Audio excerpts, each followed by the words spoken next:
First, I would like to thank the organizing committee of the conference for inviting me to speak. My topic today is on the importance of standardization and accreditation of CD34 stem cell enumeration by flow cytometry for hematopoietic stem cell transplant. I'm from St. Vincent's Hospital, Sydney, and also the University of New South Wales. And my co-author are Annabella Chang and Scott Rigg. What I would like to do is to divide my talk into two parts. The first is give an insight into the milestones leading to the establishment of hematopoietic stem cell transplant in humans. And then describe the bioassays available for assessing hematopoietic stem cells. And this will be followed on by the talk regarding the why it is essential to have standardization and accreditation of CD34 stem cell enumeration. The first one is the first key milestone in the history of hematopoietic stem cell transplant was a paper published in 1951 by Lorenzo and illustrating in this slide. First, a mouse received total irradiation. Without bone marrow infusion, the mouse dies. But if the mouse received normal bone marrow cells, it survived, and furthermore, there's evidence of regeneration of the whole hematopoietic system, including all blood cells in the circulation. The next important milestone was a paper published by Barnes et al. A couple of years later, and it shows that mice with leukemic cells in the system can be saved by infusion of normal bone marrow cells following irradiation. And then I would like to change the direction a little bit and just to let you know at the early stage of the hematopoietic stem cell transplant research, what assays were available at the time. At that stage, the only available assay is what we call an in vivo assay. Very similar to the slide that I showed previously. The mouse is irradiated, and then the normal bone marrow cells will be infused to this recipient mouse, and then 8 days later, the animal is sacrificed and the spleen was removed. And you can see when in the spleen there are many nodules around, and each one of them will contain red cells, white cells, platelets as well. So this is what is called the colony forming unit in spleen. And by using this assay, we can demonstrate the number of stem cells that is in the animal, as well as the function of hematopoietic stem cells in the bone marrow. One major problem with this assay is that it's an in vivo assay, and obviously is not suitable for clinical use in humans.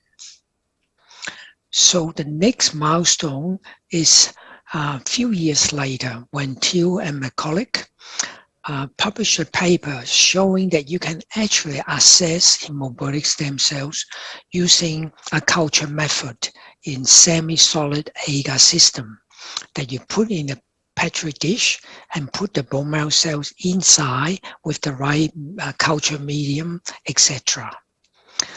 And you incubate it for 14 days. And at the end of it, depending on what growth factors you put in, you can generate from one cell into thousands of red cells. And if you put in a different combination of growth factors, you can even generate more immature progenitor cells from stem cells. And in this colony, you can see there are white cells and red cells. And this is what is called CFU mix. So now we have an assay that we can use to look at hematopoietic stem cells and hence its value in bone marrow transplantation.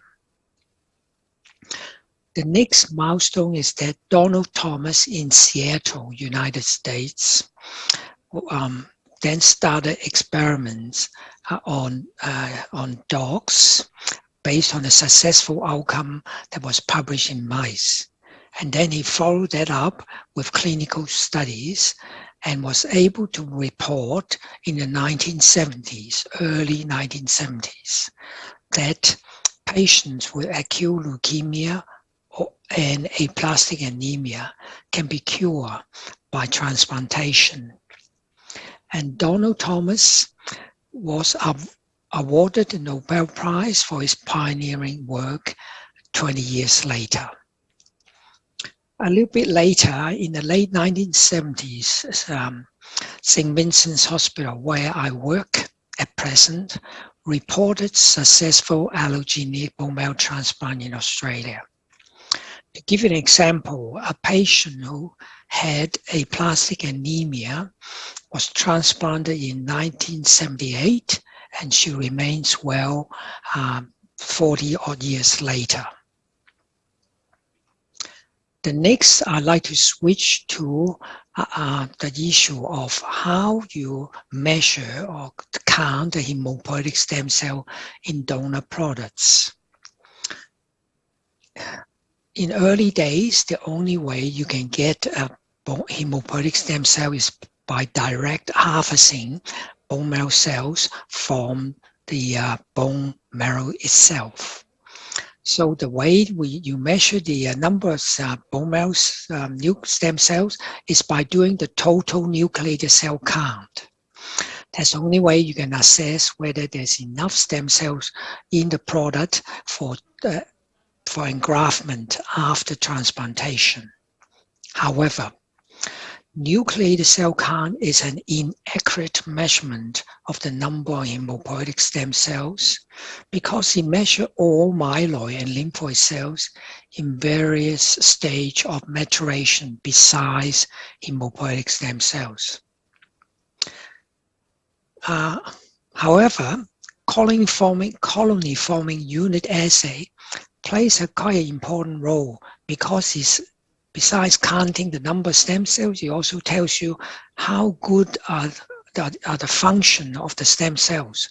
So you'll be able to assess the stem cell product, such as after manipulation, to remove lymphocytes, etc., and then to see whether there's any damage to the hematopoietic stem cell. But a major problem with the CFU assay is that it has a very slow turnaround time and also is also very labor intensive. So I just want to illustrate this is originally a research tool and how we can apply this research tool to the clinic and looking at my personal experience. And for example, I was able to use this method to assess if there's any damage to the hematopoietic stem cells after T cell depletion for the prevention of graft versus host disease. And the paper was published in Experimental Hematology.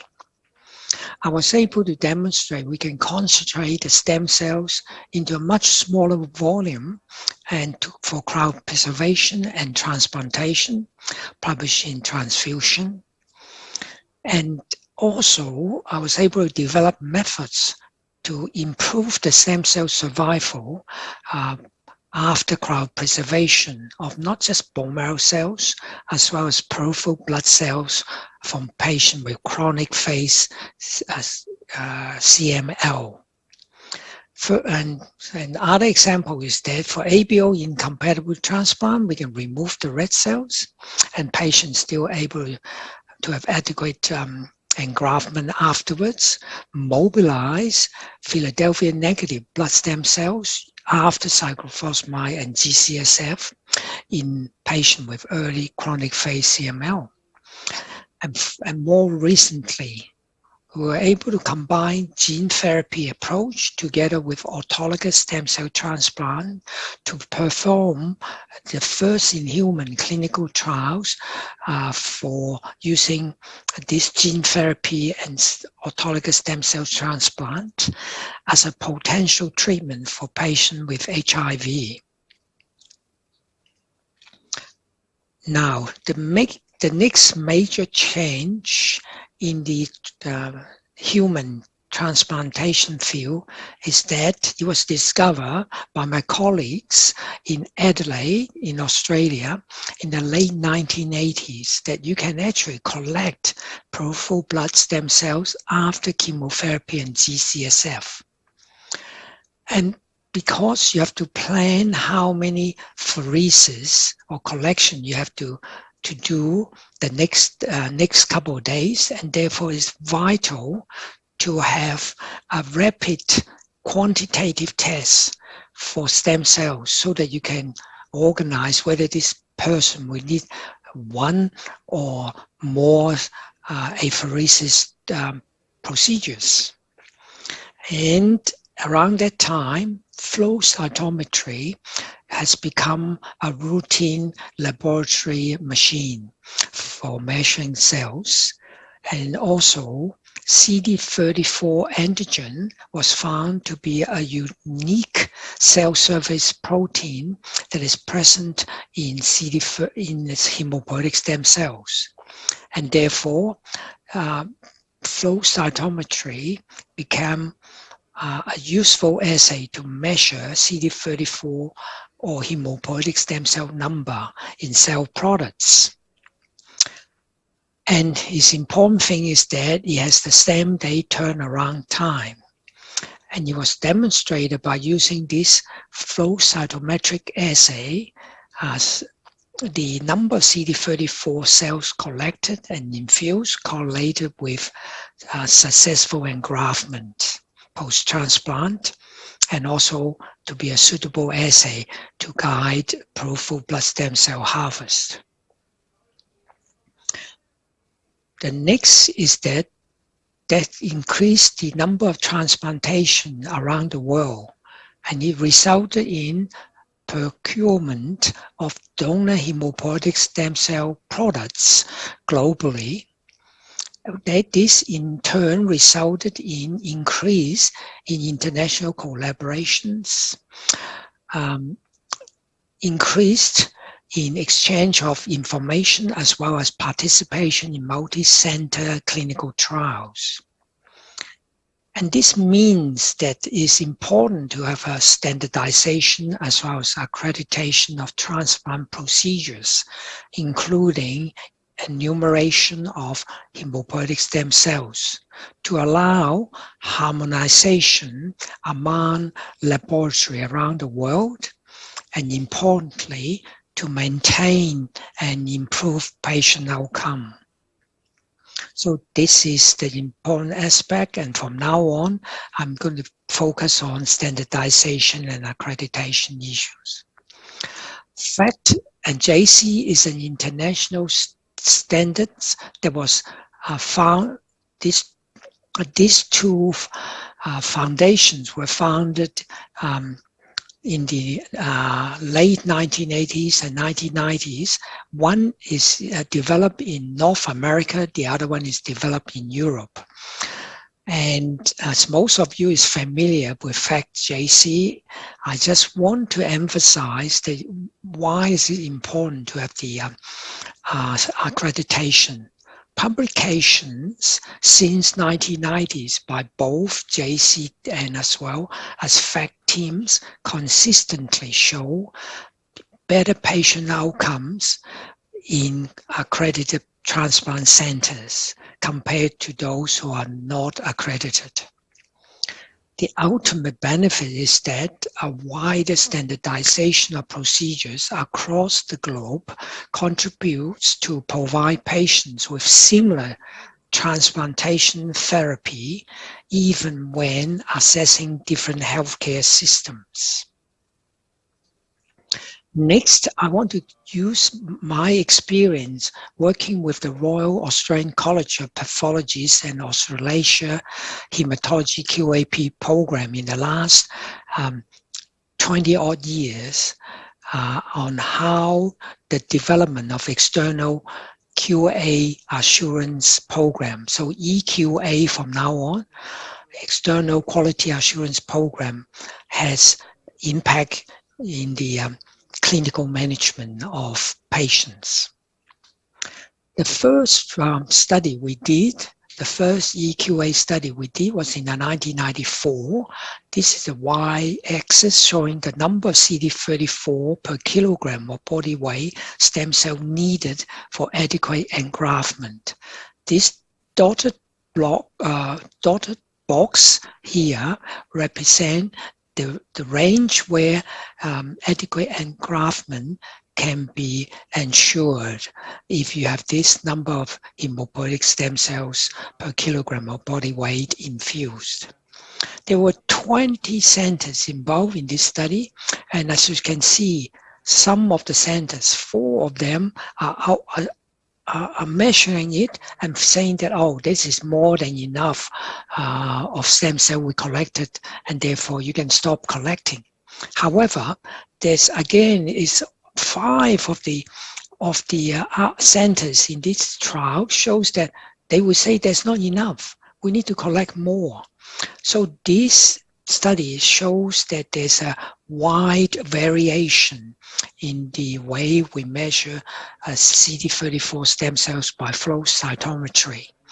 And its measurement is called coefficient of variation, and it's almost 30% variations between centers. So this is why we then continue to do further studies to dissect out what are the consistent factors affecting the accuracy and reproducibility of CD34